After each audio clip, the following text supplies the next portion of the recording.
세상에 떠도는 기묘한 괴담들. 첫 번째 이야기. 폐가에서 쌀을 먹고 있는 영은 건들지 마라. 대학교에서 겪은 일입니다. 저희 학교는 지방에 있는 터라 주변에 산이 많습니다. 산이라고 하기에는 낮고 언덕이라고 하기에는 높은 그런 애매한 산들입니다. 그런 산 속에 폐가가 하나 있습니다. 학생들에게 유명한 폐가라서 선배들과 교수님들도 잘 알고 있던 것 같습니다. 선배들에게 이야기를 들으니 저와 친구는 여자임에도 불구하고 왠지 가보고 싶다는 호기심이 강하게 생겼습니다. 선배들이 혹시라도 거기 가고 싶은 사람이 있어도 절대 가지 말라고 했지만 가지 말라고 하면 더 가고 싶어지는 게 사람 심리 아니겠습니까? 그래서 혹시나 생길 일을 대비해서 남자 동기를 한 명 더 고셔서 가고 싶었지만 웬일인지 동기는 절대 가지 않겠다고 해서 둘이서 폐가로 향했습니다. 지금 생각하면 무슨 용기가 났었는지 궁금합니다. 토요일, 하필이면 그날 비가 내리고 있었습니다. 폐가까지 차를 타고 가는데 사실 면허 딴 지 2개월 된 친구의 운전 실력이 더 무서웠습니다. 여하튼 언덕을 조금 오르다 보니 폐가가 바로 나왔습니다. 저희는 서로 눈치를 보다가 집 안으로 들어갔습니다. 방도 없고 낡은 마루만 보였습니다. 안에 들어가서 준비해놨던 조에 불을 붙였습니다. 거미줄이 사방에 있는 걸로 보아 사람들이 왔다 간 흔적이 없어 보였습니다. 집이 넓기는 했는데 가구도 뭐도 아무것도 없으니까 조금 허무했습니다. 허무한 마음에 친구랑 몇 마디 나누고 나가려고 하는데 갑자기 바람이 불지도 않았는데 촛불이 확 꺼졌습니다. 저희는 순간 당황해서 재빨리 부둥켜 안고 주저앉았습니다. 갑자기 놀란 마음에 1분 정도 아무것도 안 하고 있었는데 구석에서 부스럭부스럭 소리가 났습니다. 친구랑 저는 진짜 너무 무서워서 제대로 서 있지도 못하겠는 걸 억지로 붙잡고 있었습니다. 그때 친구가 주머니에 있던 라이터를 켜고 소리가 나는 방향으로 시선을 향했습니다. 순간 저희는 너무 깜짝 놀라서 비명도 지를 수 없었습니다. 머리를 풀어헤친 여자가 구석에 웅크리고 있었습니다. 분명 들어왔을 때는 아무도 없었는데 그 여자는 등을 돌리고 쌀 단지 같은 걸 파고 있었습니다. 저희는 너무 놀라서 비명을 지르면서 그 집을 뛰쳐나왔습니다. 정신없이 뛰어나와서 거의 구르는 것처럼 산에서 내려왔습니다. 왜냐하면 저희가 소리를 지르는 순간 그 여자가 저희를 째려봤기 때문이죠. 저희는 그대로 차로 직행, 기숙사에 냅다 뛰어들어갔습니다. 너무 뛰고 놀랐기 때문일까요? 기숙사에 도착하자마자 안심한 저희는 곧바로 잠이 들었습니다. 그런데 침대에 눕자마자 이상한 소리가 들렸습니다. 누군가 제 머리 옆에서 단지 안에서 쌀을 씻고 있는 것 같았습니다. 거칠게 쉬는 숨소리가 제 귓가에 바로 들렸습니다. 너무 무서워서 눈을 뜰 수 없었습니다. 하지만 그런 소리가 계속 들리자 참을 수가 없었습니다. 무섭지만 소리의 정체를 궁금해서 용기를 내서 침대에서 일어났습니다. 벌떡 일어났는데 침대에는 아무도 없었습니다. 그리고 절 괴롭히던 소리 또한 나지 않았습니다. 혹시나 해서 같이 갔었던 친구의 방으로 갔습니다. 제 맞은편이라 바로 문을 열면 나오는데 친구가 울면서 나오고 있었습니다. 아까 그 여자가 천장에 붙어 있었어. 그런데 눈이 없었어. 피가 뚝뚝 떨어지는데 그게 내 볼에 닿는 느낌이 너무 찝찝해. 그 여자가 점점 다가오면서 나한테 손을 뻗는데 손톱도 하나도 없었고 손도 갈기갈기 찢어져서 살사이로 뼈가 보이고 너무 무서워. 어떻게 해? 우리 괜히 갔나봐. 친구의 말을 듣자 아무 말도 할 수 없었습니다. 그저 복도에서 저희는 아무 말도 못하고 서 있었습니다. 그때 저희랑 친하게 지내던 친구가 방에서 나오는데 저희를 보고 하얗게 질리며 놀라는 것이었습니다. 그때 저를 혐오스럽게 바라보던 그 친구의 살기 어린 얼굴은 지금도 잊을 수가 없습니다.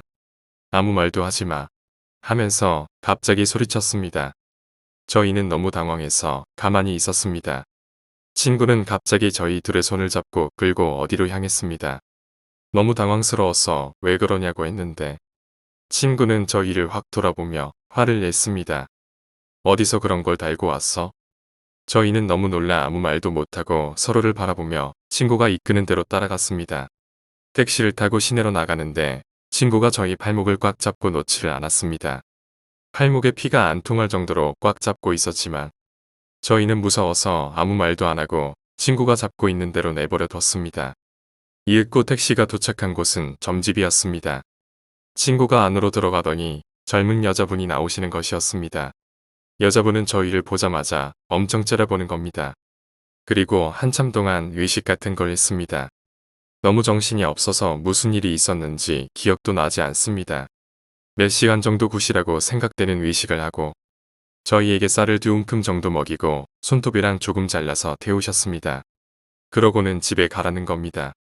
저희는 그대로 기숙사에 돌아왔습니다. 저희를 데려간 친구는 이제는 괜찮다며 푹 자라고 했는데 그 말을 듣자마자 긴장이 풀려서 바로 잠들었습니다. 그리고 다음날 잠을 푹 잘 수 있었고 아무 일도 없었습니다. 지금도 그때 생각만 하면 아찔합니다. 친구에게 무슨 일이냐고 물어도 아무 말도 하지 않습니다. 아무리 물었지만 친구가 해준 말은 이 한마디였습니다. 쌀 먹는 양은 잘 먹을 수 있게 절대 방해하지 마. 지금도 그 일에 대해서는 아무 말도 해주지 않습니다. 평소에 워낙 잘 웃고 착하고 밝은 친구라서 그때 친구가 지었던 질린 표정은 아직도 잊을 수가 없습니다. 두 번째 이야기, 사람 죽는 저수지. 전라북도 익산군에서 중학교까지 다녔습니다. 지금은 고향을 떠나온 지 너무 오래되어 지명이나 이름도 가물가물하죠. 아무튼 벼농사를 짓는 지역적인 특수성 때문인지 저수지가 이곳저곳에 많이 있었고 어릴 적에는 동네 고만고만한 어린애들의 전용 수영장이 되기도 했었습니다. 그런데 어른들께서 유독 한 저수지에는 접근을 막으셨죠. 이유는 물길이 열리면 주변 사람이 죽는다입니다. 무슨 이유에선지는 몰라도 제가 살았던 동네와는 거리가 좀 있었는데 우연히 그 저수지 옆을 지나다가 그 물길이 열리는 광경을 보게 되었죠. 가는 속도로 어떤 방향을 향하여 수면 위에 자국이 일직선으로 쭉 생기는 현상. 잔잔한 물 위에서 벌어지는 현상이니만큼 멀리서도 충분히 식별이 가능했고요. 어린 마음에도 들었던 말도 있던 터라 조그만 놈이 혀를 차게 되죠. 누가 또 가겠구만. 아마 물고기는 아니었을 겁니다. 물고기 한두 번 잡아본 것도 아니고 낚시들 좋아하시는 분들은 잘 아시겠지만 어떤 이유에서든지 고기가 그렇게 긴 거리를 수면 바로 밑에서 헤엄치지는 않습니다. 비가 온다거나 날이 무지하게 덥다거나 산란철이거나 하면 오히려 제자리에서 튀어오르기 등의 행동을 하지만 말이죠. 여튼 대략 50에서 100m 이상 쭉 이어지는 듯 싶었고요. 뭐 그 외에 별다른 추가 현상은 없었고 쭉 이어지는 듯 싶더니 물속으로 잠수를 한 건지 저수지에 중간 넘어가서 사라졌습니다. 그리고 정확히 3일 뒤 그 동네 분이 돌아가셨죠. 별로 놀라지 않았습니다. 연례 행사처럼 벌어지는 일이다 보니 물길이 열리는 걸 누가 봤다면 또 한 분 가시겠구나 하는 그 정도였죠. 세 번째 이야기, 지붕에서 나는 소리. 하는 일이 그래서인지 항상 근무하는 곳은 샌드위치 판넬로 된 공장 스타일의 회사였고 지금 제가 공장을 하나 가지고 사업을 하는데 그것도 샌드위치 판넬로 된 공장. 암튼 예전에 다니던 회사에서 점심을 먹을 때였죠. 날씨가 어두컴컴하거나 왠지 뭔가 나올 것 같은 분위기와는 완전 딴판으로 아마도 봄에서 여름으로 넘어가는 그때쯤인 걸로 기억이 나네요. 반팔을 입고 있었으니까요. 암튼 밥을 배달해주는 식당에서 점심밥을 가져와서 식탁에 쭉 깔고 밥을 한두 숟가락 띄고 있을 때였는데 우리가 먹고 있는 식탁 바로 위 지붕에서 사람이 걸어가는 소리가 나더군요. 아마 대여섯 걸음 정도를 걸었던 것 같더군요. 지붕 공사할 때 사람이 걸어다니면 누가 지붕에서 걸어가는구나 하고 생각할 정도. 딱 그 정도의 발걸음. 사장 포함해서 5명 정도가 밥을 먹다가 이거 뭐야? 하고 동시에 서로의 얼굴을 쳐다보며 귀를 기울이고 있는데 그러는 그 짧은 순간 소리도 사라졌지요. 이건 사람이 아니다. 라는 생각이 들더군요. 문도 열어놓은 상태였고 식탁과 문과의 거리는 불과 2에서 3m. 잽싸게 뛰어나가면서 어떤 새끼야? 하고 궁시렁거리면서 지붕을 봤는데 당연히 아무도 없었고요. 바람이 심해서 건물이 흔들리는 상황도 아니었네요. 아무튼 갑자기 없던 약속들이 쏟아져 나오며 그날 야근은 없었습니다. 오늘 이야기는 여기까지입니다. 오늘 이야기가 재미있으셨다면 구독과 좋아요, 댓글 부탁드립니다. 댓글은 저에게 큰 힘이 됩니다. 감사합니다.